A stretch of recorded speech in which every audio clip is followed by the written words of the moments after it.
እስኳ አስተምረኒ መኑ ስምካ ግድ የለም በቃ ስም ማን ነው እንድታወቅ ነው ያልከኝ? ጀማል ይባላል። ጀማል እሺ ጀሙ ያመሰግናለሁ። የምጠይቅ ጥያቄ ኢትዮጵያ ቁጥሮች ናቸው። አንድ ሰው እንዲህ አለ የቀደመ ደሞዜ ሮ ነው አለ። ጥሩ ነው። ሮ ነው። ሮ ፊደል እሺ አሁን ደግሞ እንዲሆንልኝ የምፈልገው የሚባለውን ፊደል ነው ይላል። እሺ እና ነው አለ እና የቀደመ ደሞዙ ስንት ነው? አሁንስ እንዲሆንለት የፈለገ ስንት ነው? በሮ የተወከለው ስንት ቁጥር ነው ማለት ነው? በየ የተወከለው ስንት ቁጥር ነው? በሮ አዎ 6 ስለዚህ ሰውዬ ደሞዝ 6 ነበር ማለት ነው? 6 ነው ማለት ነው። እሺ የሳ ደግሞ የመጀመሪያው ያድልሽ ያው የመጀመሪያው እንደዚህ ማለት ነው 7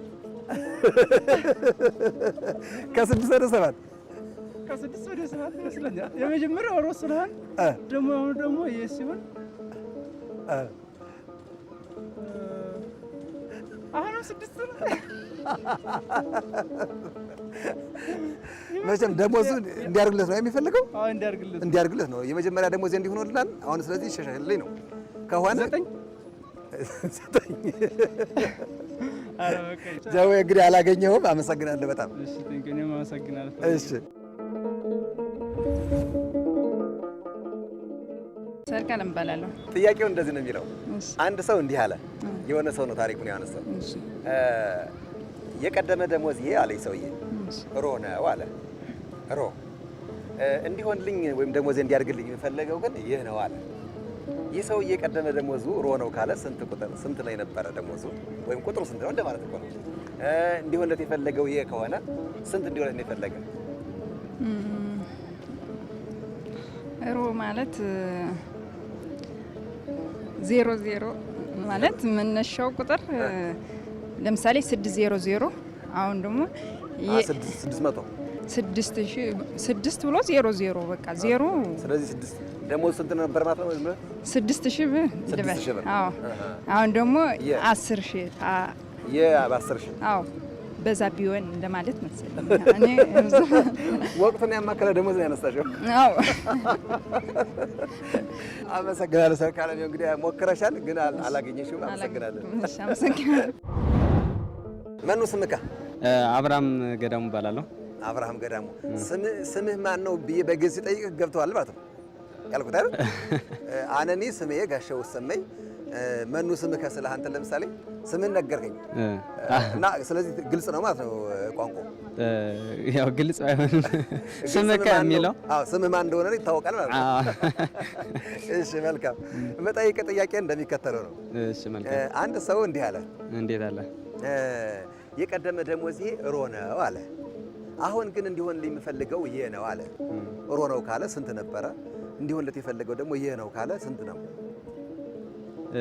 ሮ ነው 0 ነው ለማለት እንደሆነ የመጀመሪያው ሮ ነው ማለት በቃ 0 ነው ምንም የለ ነው። 0 ነው ምንም የሌለው ነው ማለት ነው። ተቀጥሯል እኮ ሰውዬ ተቀጥሮ ነው እንዴ 0 ይሆን? አንተ እኮ ነው 0 ያደረገው። እንዲሆንለት የፈለገው ይሄ ነው አለ። ሲል ስንት ማለት ነው?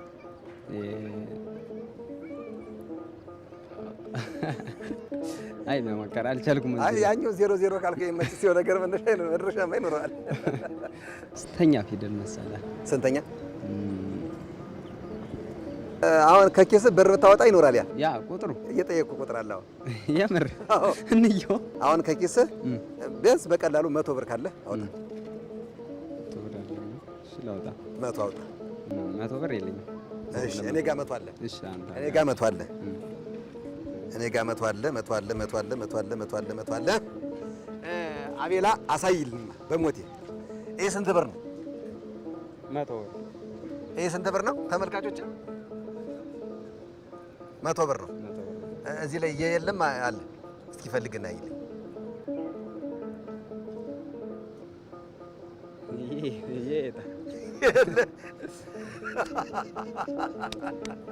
ወይና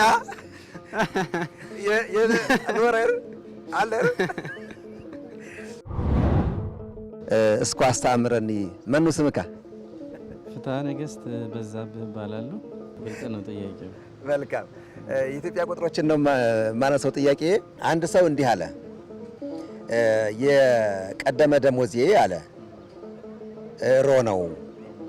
አሁን እንዲሆንልኝ የምፈልገው ግን የነው አለ።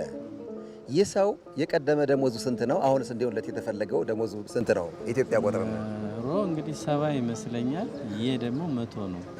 በፊት 70 የነበረው አሁን 100 እንዲሆንለት ለዛ ይመስለኛል። እንግዲህ መልካም በትክክል ነው መልስን ያገኙት።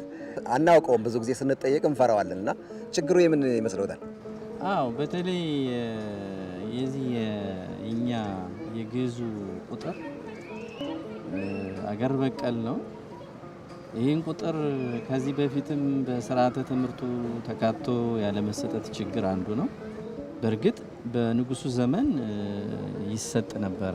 የብራና ጽሁፎች አሁን ውጪዎች እየመረመሯቸው ያሉ ሚስጥራት በግዕዝ የተጻፉ ናቸው። ቁጥሮችም ተመሳሳይ ግዕዝ ሲባል ቋንቋውን ብቻም ሳይሆን እነዚህን ቁጥሮች ተጠቅመው ነው የሚጻፉት እና የትውልዱ ለዛ አልተጋበዘም። ያው እንግዲህ መልስ ስለመለሱ ትንሽ ስጦታ አለችንና ምክንያቱም እና ካርድ ናት። አመሰግናለሁ። እዚህ ይስጥልኝ። አመሰግናለሁ። በጣም ነው አመሰግናለሁ። እሺ አመሰግናለሁ። ተሸልም ያለ ያው በጣም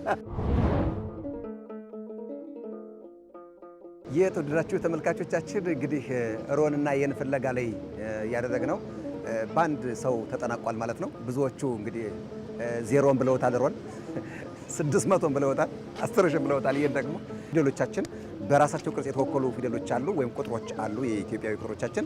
እንደገና ደግሞ በፊደሎቻችን የተወከሉ አሉ። ለምሳሌ ለአብነት ከ20 20 ብንል ለፊደል ያለ ለቅርጽ ያላት ናት ማለት ነው።